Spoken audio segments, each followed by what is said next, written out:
and I've gotten a lot of really good feedback on what you guys are seeing and how you guys are using the different tools that I've given you. There is some stress about how you use SmartMusic. So what I wanted to do for you guys today is take you through what my practice session would look like if I were you, okay? So the first thing being, if you're a middle schooler, those B flat workouts and those E flat workouts are really killer and will always help you get started for the day. High schoolers, symphonic workouts are really good for you, okay? That getting started with those long tones and those lip flexibilities are great. All of you guys 7 through 12 have some really awesome scale patterns and worksheets that you can use. Learning a new scale is never going to be bad for you. The second part of this video is going to show you how to use SmartMusic, so that it's going to go from opening up your iPad, hopping on SmartMusic, all the way through practicing.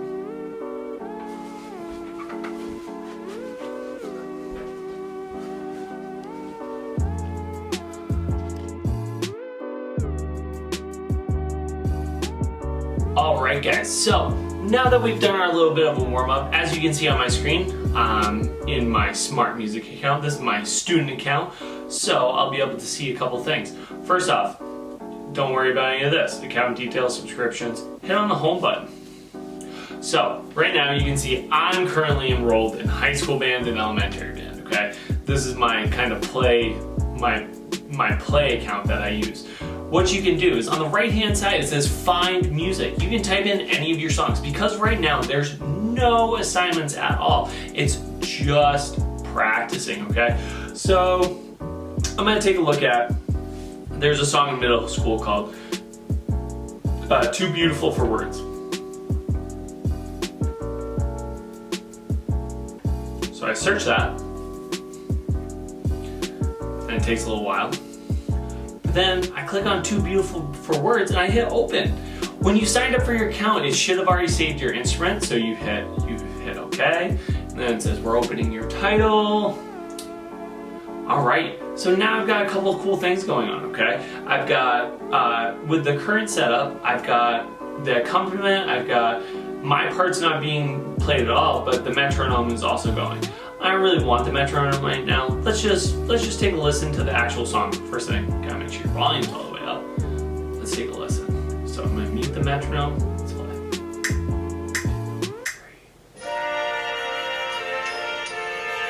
Okay.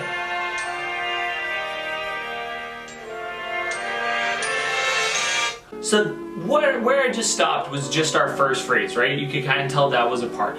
That's where I would be focused on if I was practicing, if I was you guys. I would really focus on just one small phrase at a time, okay?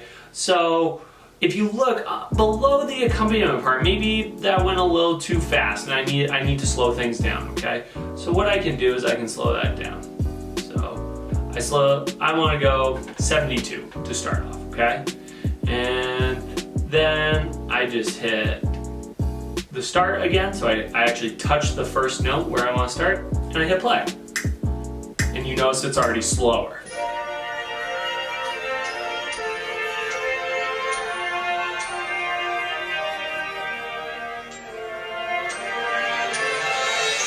Okay, so now that I heard it a little bit slower, I now know what it's supposed to be. Now I can bring it back. If I hit the undo arrow right next to the tempo, I can bring it back up to 85. Now that I know what the song sounds like, I want to focus on my part. So I mute the accompaniment.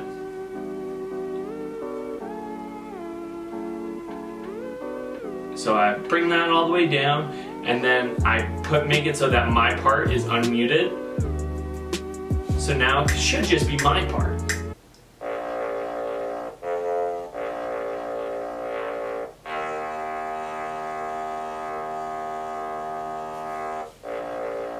That's really cool, okay? So I've got that going on. Now, I'm gonna just practice with my parts. Okay? So when I wanna start practicing, I wanna get my instrument all set because I'm gonna play right away, okay? Because it's just gonna give me one measure for nothing. So it's gonna go 1, 2, 3, and then I'm supposed to come in. The way I would practice first is without the other parts, because you guys know it's always easier if I just work on just sections that you're working on together. So let's just do my part. I'm gonna hit record, okay? So that's the first step, is if you can hit record, it will give you the feedback, whether it was right or it was wrong. If you don't want the feedback, what you can do is you can press play and just play along. So let's try to just play along for the first part. Got it? Okay.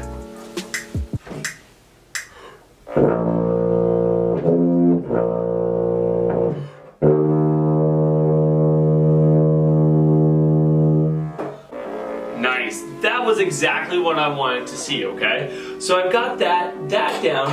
Now maybe I want to practice one time with the accompaniment, because that's always fun. So I want to drag that back up and make sure, sometimes my big dumb fingers can't handle it. Drags. I'm gonna cut this out,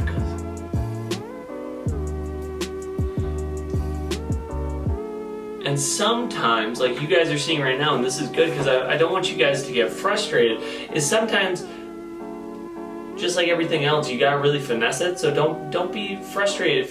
Maybe you have to hit back and you have to go again. Like I just had to pick my iPad up so I could get my finger on the right spot of the screen, okay? So click the first note. Let's give it a try.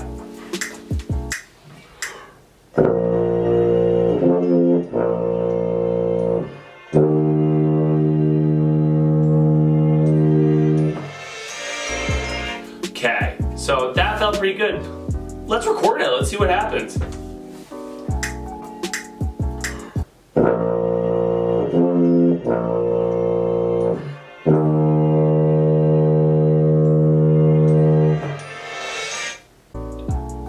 And see what happened there? It was because I stopped a little short of the first phrase. You see how I got that last note wrong? It's just because I stopped a little early, but I want to show you guys something. What happens if I just blatantly play some wrong notes? How does that look, okay? So I hit stop, I hit record again.